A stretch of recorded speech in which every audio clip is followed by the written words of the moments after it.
Hello, everyone, and thank you for clicking on this video link. So, as you might know, there's been a lot happening in the last few weeks. So, on the fiscal side, we've had this big budget, one of the biggest budgets in the last 10 years. We've had, on the monetary side, an interest rate cut, and politically, apparently, someone quite controversial has been elected in the United States. I felt like I've been a little bit quiet with communicating around the budget, and I was in the process of drafting an email prior to it to talk about some of the rumors that were sort of floating around. And then post budget, I was sort of half drafting an email summarizing what had happened. But when I was doing that, I was thinking, okay, all this summary has been done a lot. So every major news outlet and accountancy firm produces these summaries.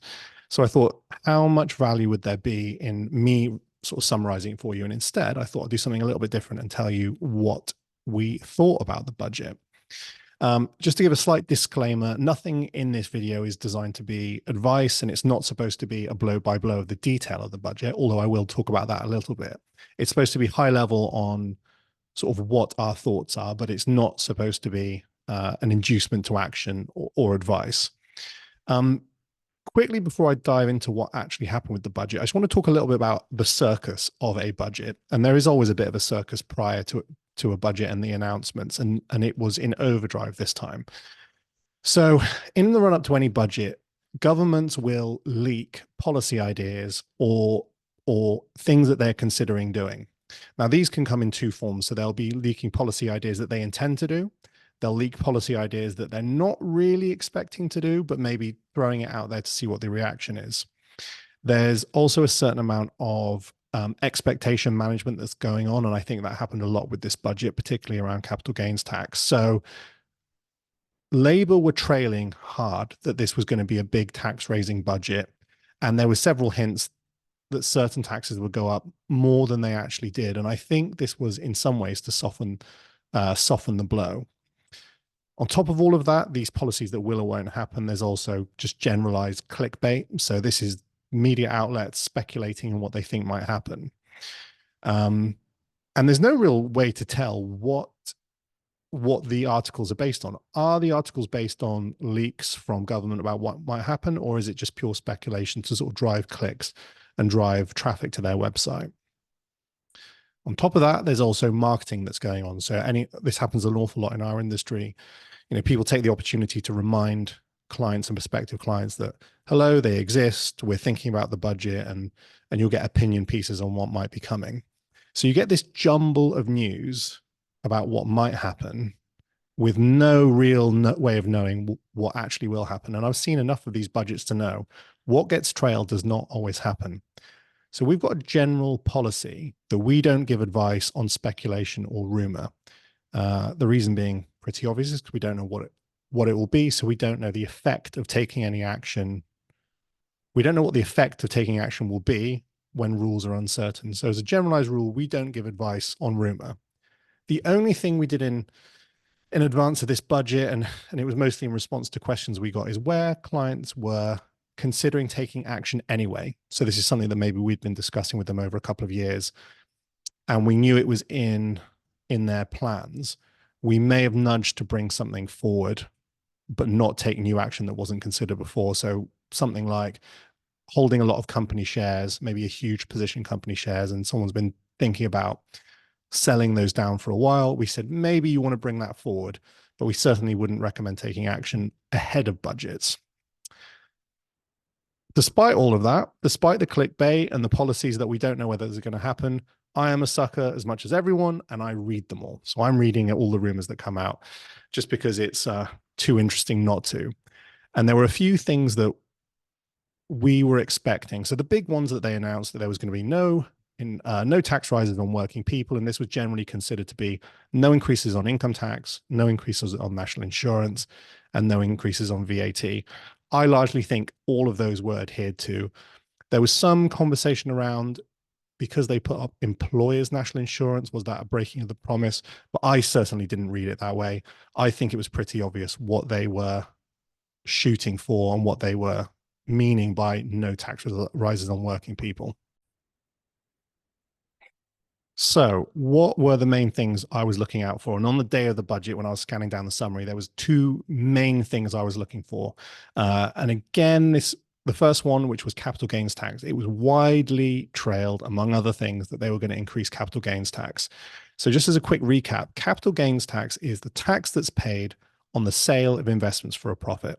So these are investments that are not in a pension, not in an ISA. They're outside. You buy something for £100, you sell it for 120, you've made a capital gain of £20, and after your allowances, there's tax due on it. Prior to the budget, the tax rates for CGT were for basic rate taxpayers 10% and higher rate taxpayers 20%. This is slightly controversial, the capital gains tax, because lots of people feel that it's kind of a double taxation, i.e., you earn money, you pay income tax on it, and then you invest it. And the second you make a profit, they come for more to charge more tax on that. So it's not a hugely popular tax like most. And there is some truth to that. But I think what the government was shooting for is there is a segment of society where they are so ultra wealthy that they don't earn their money, they don't work for their money. They basically live off accumulated gains they have in investment portfolios. So instead of taking income like a salary, they just sell their investments every year to generate the cash flow they need. And the argument is the people who do that pay tax at a much, much lower rate than everyone else in the country. So a higher rate taxpayer is paying 20% when an equivalent employee would be paying maybe 40 or 45% if they were paying income tax on it. And that doesn't make, and that's not including national insurance that's also be paid. So there was a large expectation capital gains tax would rise. And the rumor or the potential risk was that that might even double so that capital gains tax rates were the same as income tax rates.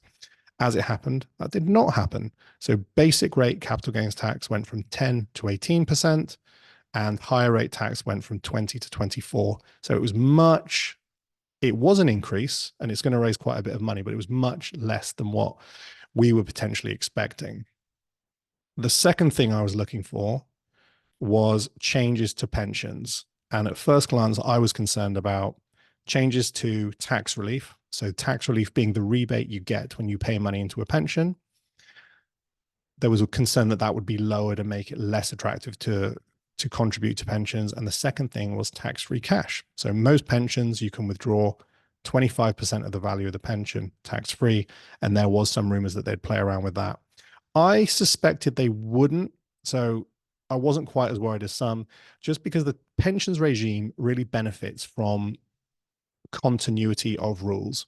The longer rules are in place, the more people feel they are going to remain in place, and people feel more confident to operate and take action based on those sort of set rules. And I suspect any major change to tax relief, or more importantly, to tax-free cash, would have had a detrimental effect to contributions. So super pleased on those two fronts. And my first glance at the budget was like, wow, this isn't so bad. Small increase on capital gains tax, and they haven't messed around with pensions tax relief. But on second reading, I had a slightly different opinion. So the big thing on pensions is, yes, they didn't touch tax relief, and yes, they didn't touch tax-free cash, but they have brought or will be bringing pensions into people's estate for inheritance tax. This is pretty monumental, to be honest. So almost my entire time as a financial advisor, pensions have been largely outside of people's estate for inheritance tax. Some advisors leaned on this more hard as a selling point for pensions. We never did. We certainly mentioned it, and it was certainly a benefit of keeping assets within a pension. But primarily, we recommended that pensions are used for what they're intended, i.e., to provide clients with an income in retirement. But nevertheless, the rules were what they were, and pensions were excluded from people's estates. And as of, when is it coming in? As of the 6th of April, 2027, assets held in a pension will be brought back into people's estate for the calculation of inheritance tax. On pensions, they haven't worked out all the details. So part of the issue with this is, under the current rules, if someone dies before 75, the pensions pass on to their beneficiaries free of inheritance tax, and also free of inheritance tax on the beneficiary.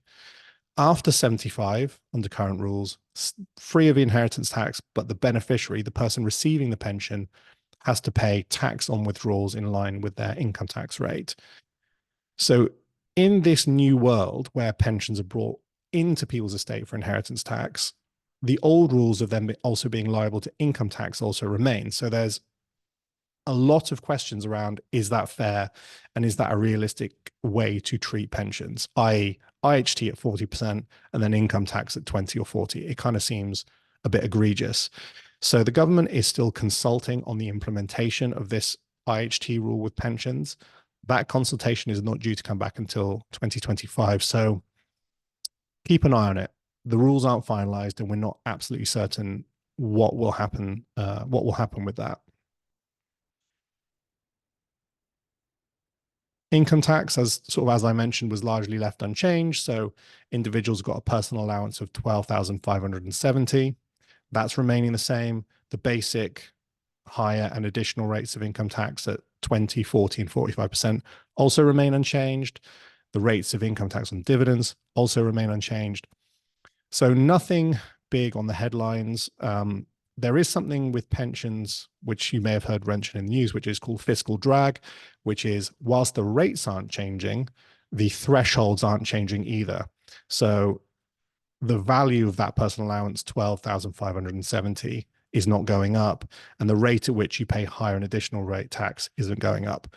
What that means is, as wages increase and wage inflation increases, more and more people get dragged into higher rates of tax, even without those thresholds changing, just by virtue of wage inflation. So there will be an increased tax take for income tax, even though the thresholds aren't being changed. The other big bit of news on inheritance tax, some things remaining unchanged. So the nil rate band, this is the band, that an allowance that everyone gets where no IHT is payable. So the nil rate band is 325,000, meaning if you pass on assets up to 325, there's no IHT payable on it.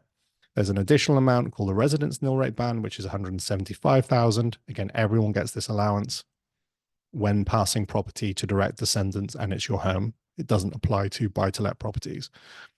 Those thresholds are remaining the same, as is the headline rate of inheritance tax of 40% when you're passing assets above those nil rate bands.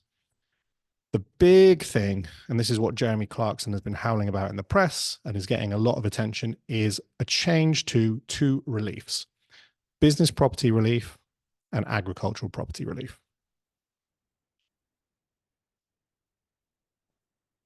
So just to give you a bit of background, business property relief was introduced in the mid-1970s. What was happening at the time, the UK was struggling a bit, and we were looking across the channel to Germany. And Germany has got a very well-established family-owned business sector. They call it the Mittelstand. It is a huge part of their economy.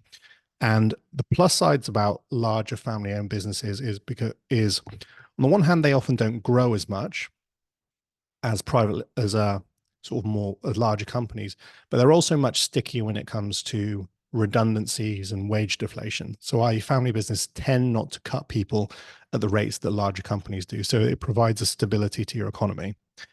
In the 70s, the UK was looking at our economy and thinking, why don't we have such a large sector of medium-sized businesses that are family-owned and run?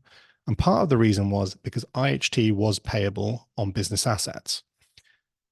The problem with this being is there aren't too many businesses where the founder dies, the value of the business is passed down to inheritors, and there just simply is not enough money, or there certainly isn't close to 40% of the value of the business readily available to pay the inheritance tax. So what was happening is family-owned businesses would get to a certain size, the founding person would pass away, and then effectively these family businesses were being broken up in order to pay the inheritance tax. So the rules were changed, and business property relief, later business relief, came in, which exempt businesses from inheritance tax. The idea being that it would stop this artificial moment where business were being broken up to pay inheritance tax. And it was largely successful in doing that. Similarly, agricultural property relief, which is a very similar relief, it basically exempt farmland from the same fate, i.e. farms being broken up to pay inheritance tax. And What has changed is these reliefs still exist, but there's caps. So now the relief is capped. So 100% relief on inheritance tax up to £1 million. And thereafter, you pay a reduced rate of inheritance tax of 20% rather than 40. What's going on with this? And it hasn't been mentioned too much in the press. So what happened after these rules came in? Businesses of a certain size with rules around what qualifies are exempt from inheritance tax, and same as farmland. So, but what happened is, as often happens, products were created to effectively bypass inheritance tax.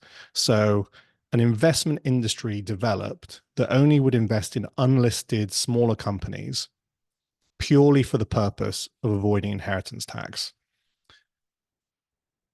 This part of the industry kind of wasn't what it was intended for. It was intended for family businesses not to be broken up, not for wealthier clients or wealthier individuals to selectively invest in small companies that were sufficiently small that they bypass the inheritance tax rules.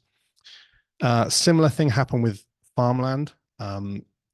Farms were, or farmland was in some ways commoditized and bought by wealthier segments of society to avoid IHT. I suspect this rule change was aimed at correcting those products that evolved to avoid IHT rather than break up farms and businesses. However, I can't help but feel that they have missed the point on what these reliefs were introduced for, and I suspect in time you will see exactly what it was intended to avoid, i.e., businesses being broken up to pay the tax. It's a difficult one. You could argue that these reliefs are still far more generous than other types of assets that people have, but I'm concerned about it, and I think I can definitely see why there's going to be a bit of pushback on it. Something else that I wanted to briefly mention. So there was no change to employees' national insurance. So this is the national insurance that you pay or people pay in their pay slips. But there is a sizable increase to employers' national insurance. And this isn't so obvious. So lots of people are aware they maybe pay income tax at 40% and national insurance at 12.2, I think. But what people are less aware of, that employers also would pay employer national insurance currently at 13.8%. And this is moving to 15%. So what that basically means is this large tax increase on businesses. It won't be felt directly by employees immediately. And this is where some of the sort of controversy, to the extent that there was any, came in. I heard a lot of pundits putting it to politicians that, well, okay, it's not directly on employees, but it's on the employer. So this will eventually feed into wage growth. And there's truth in that. I mean, there's no two ways about it. This will cost larger companies an awful lot of money to see a 1.2% rise in the tax they pay on their wage bill. But it's difficult. Labour were not wrong when they said they had this black hole of 22 billion, I think it was, to fill. I mean, they filled it and a lot more. This was there's no two ways about it. This was a very large tax increasing budget. And probably where my main, got a few questions about it. Issues on the IHT side. I mean, the treatment of pensions, the treatment of business property and agricultural property, although I think I understand what they were shooting for, I think they've got it wrong in the way that they've designed that. And I wouldn't. Pensions, I'm not sure they'll change that. We'll have to see the results of the consultation. The agricultural and business property relief, we'll see. I wouldn't be surprised if there's a change on that. It doesn't come in immediately. So we'll see. I guess stay posted on that one. I guess my main questions on it is a budget for growth, which was what it's half pitched at. And I don't see that it has been. Large tax increases. I'm not entirely clear where the money's going to be spent. So that will, a big determining factor on whether it is a budget for growth is how the money's spent. And that obviously we don't know yet. I suppose if I'm trying to be optimistic, we all know that certain public services are underfunded. The problems in the NHS have been well publicized. And whilst I'm trying to stay off the politics of this, everyone listening to this will either be in that baby boomer generation or have parents in that generation. So more funding for the NHS can only be a good thing. It remains to be seen how all of this will be spent. But I didn't see that it was immediately obvious that this was a budget for growth. Something that will slightly soften it is around the same time. So in August, we had the first interest rate cut, and we had another one very, very recently, just after the budget. So that will soften the impact on people's budgets and just money that people feel they have, which is a positive. Investment markets. So what was the reaction to investment markets? The short answer is not a tremendous amount. There was a tiny fall immediately after the budget. It's been pretty much recouped. Sort of now we're about a month later. There wasn't a big movement. It didn't have a big effect on sort of FTSE 100 large companies. Most of their money is made outside of the UK anyway, so that was never going to move them a tremendous amount. FTSE 250 and some of the smaller indices haven't moved a tremendous amount either. I mean, to be honest, the UK stock market has really not moved a tremendous amount since May. January to May, it was a really positive start to the year, really good increases on both.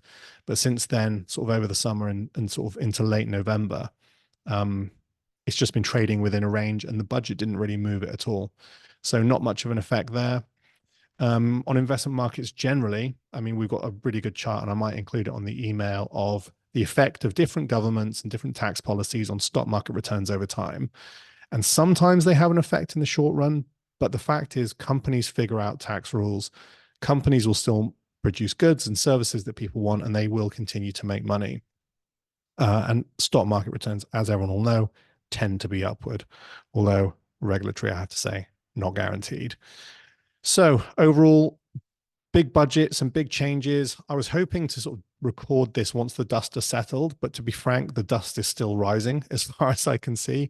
I go to a lot of industry events with other advisors, and no one has fully got their heads around this, partly because of this open consultation on pensions. But most people have not drawn any firm conclusions of what actions need to be taken as a result of this budget. And we are very much in the same boat. I don't have anything that I'm immediately going to change. And we're going to have to see how it pans out. I think the consultation is on pensions is going to come back in early 2025. So we'll have to see what that looks like and what the finalized rules and guidance are.